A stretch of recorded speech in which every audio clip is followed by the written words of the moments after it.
இது ஐயாவுடைய மெழுகு சிலை வந்து ஆஸ்திரேலியாவிலேருந்து கொண்டு வந்து வச்சுருக்காங்க.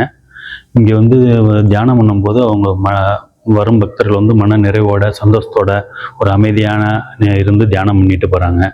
இங்கே சுற்றி பூக்களும் இயற்கை வளங்களும் இருக்கிறனால ஒரு அருமையான சூழ்நிலையில் இருக்குது.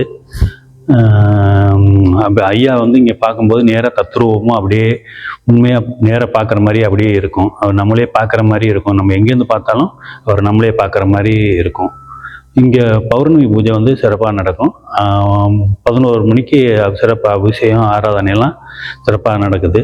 சாயங்காலம் 6:30 மணிக்கு ஐயா வந்து பல்லாக்கில் வந்து ஒரு வெளி பிரகாரமாக வருவார். வந்து சாயங்காலம் பல்லாக்கு பூஜை நடக்கும். ஒவ்வொரு பௌர்ணமிக்கும் இங்கே பக்தர்கள் வந்து 3 மாதம் தொடர்ச்சி வந்தாங்கன்னா அவங்களோட வேண்டுதல் நிறைவேறுதுன்னு பக்தர்கள் சொல்கிறாங்க. இது வந்து திண்டுக்கல்லேருந்து பழனி போகிற வழியில் தபோவனம் வந்து இருக்குது. ஐயாவுடைய தபோவனம்னு சொல்லிட்டு சர்க்குரு தபோவனம் இருக்குது. ஐயாவுடைய சர்க்குரு தபோவனத்தில் இங்கே வந்து எல்லாம் 3 மாதம் தொடர்ச்சியாக பௌர்ணமிக்கு வந்து வேண்டிக்கிட்டு எல்லாரும் போகிறாங்க. ஐயாவுடைய ஆசீர்வாதம் எல்லாருக்கும் இருக்குது. ஐயாவுடைய ஆசீர்வாதம் எல்லாருக்கும் பரிபூர்ணமாக கிடைக்குது. ஆத்மாத்மா வாங்க, எல்லாருக்கும் ஐயாவுடைய அருள் கண்டிப்பாக கிடைக்கும். சர்க்குருவே சரணம்.